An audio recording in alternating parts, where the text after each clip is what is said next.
দীক্ষা কেন নিতে হয়, মন্ত্র দীক্ষা প্রয়োজন কেন, শ্রী শ্রী সারদা মায়ের কথা। নমস্কার বন্ধুরা, সেবা দৃষ্টি চ্যানেলে সকলকে স্বাগত জানাই। ঠাকুর শ্রী শ্রী রামকৃষ্ণ পরমহংস জননী শ্রী শ্রী সারদা মা শ্রীমৎ স্বামী বিবেকানন্দর আশীর্বাদে চ্যানেলের বিশেষ নিবেদন। দীক্ষা কেন নিতে হয়, মন্ত্র দীক্ষার প্রয়োজন কেন। স্বামী অরূপানন্দ তথা রাসবিহারী মহারাজ খোদ শ্রী শ্রী মা সারদা দেবীকে এই প্রশ্ন করেছিলেন। এর উত্তরে মা কি বলেছেন আসুন জেনে নিই এই তথ্যের মাধ্যমে। এই ঘটনার কথা, ঘটনাক্রম শ্রী শ্রী মা সারদা তখন জয়রাম বাটিতে অবস্থান করছেন। স্বামী অরূপানন্দ তথা রাসবিহারী মহারাজ জয়রামবাটিতে মায়ের কাছে গিয়েছেন মায়ের সান্নিধ্যে কিছুদিন থাকবেন বলে।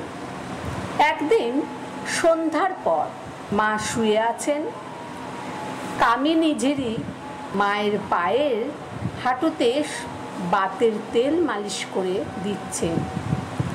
রাসবিহারী মহারাজ মায়ের কাছে গিয়ে বসলেন। মা নিজে থেকেই বললেন, দেহ একটি, দেহি একটি, দেশের সব শরীর জুড়ে রয়েছে, তাই পায়ে ব্যথা, হাঁটু দেখিয়ে যদি এখান থেকে মন তুলে নিই তাহলে আর বেদনা নেই। রাসবিহারী মহারাজ মন্ত্র দীক্ষার কথা তুললেন। প্রশ্ন করলেন, আচ্ছা মা, মন্ত্র নেবার কি দরকার? মন্ত্র জোর না করে কেউ যদি মা কালী মা কালী বলে ডাকে তাতে হয় না? মা সারদা বললেন, মন্ত্রের দ্বারা দেহ শুদ্ধি হয়, মন শুদ্ধি হয়। ভগবানের মন্ত্র জপ করে মানুষ পবিত্র হয়। নারদ বৈকুণ্ঠে গিয়েছিলেন, বসে থাকুন, এর সঙ্গে অনেক কথা কইলেন।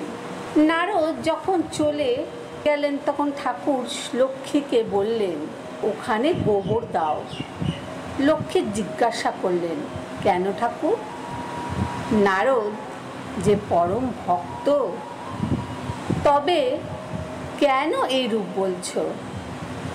ঠাকুর বললেন, না না, ওদের এখনো মন্ত্র নেওয়া হয়নি। মন্ত্র না নিলে দেহ শুদ্ধ হয় না, মন শুদ্ধ হয় না। অন্তত দেহ শুদ্ধির জন্য মন্ত্র দরকার। বৈষ্ণবেরা মন্ত্র দিয়ে বলে এখন মন্ত্র, তাই তো মানুষ গুরু মন্ত্র দেন, কানে জগৎ গুরু মন্ত্র দেন, প্রাণে মনেরই সব। মন শুদ্ধ না হলে কিছুই হয় না। গুরু কৃষ্ণ বৈষ্ণব এদিনের দয়া হয়।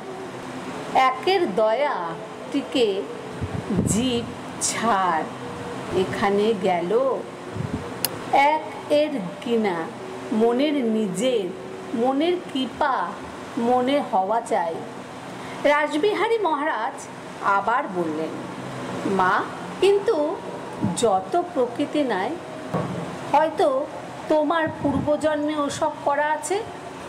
মন দীক্ষা সনাতন ধর্মের ঈশ্বর লাভের প্রশস্ত পথকেই, সেই পথেই আমাদের যেতে হবে। শ্রী শ্রী ঠাকুরের কথায় সারদা মা সরস্বতী মা, মা সারদা তার জ্ঞানের আলোকে রাসবিহারী মহারাজকে অতি সহজ কথায় এই প্রশ্নের উত্তর দিয়েছেন, যা আমাদের কাছেও বোধগম্যতা।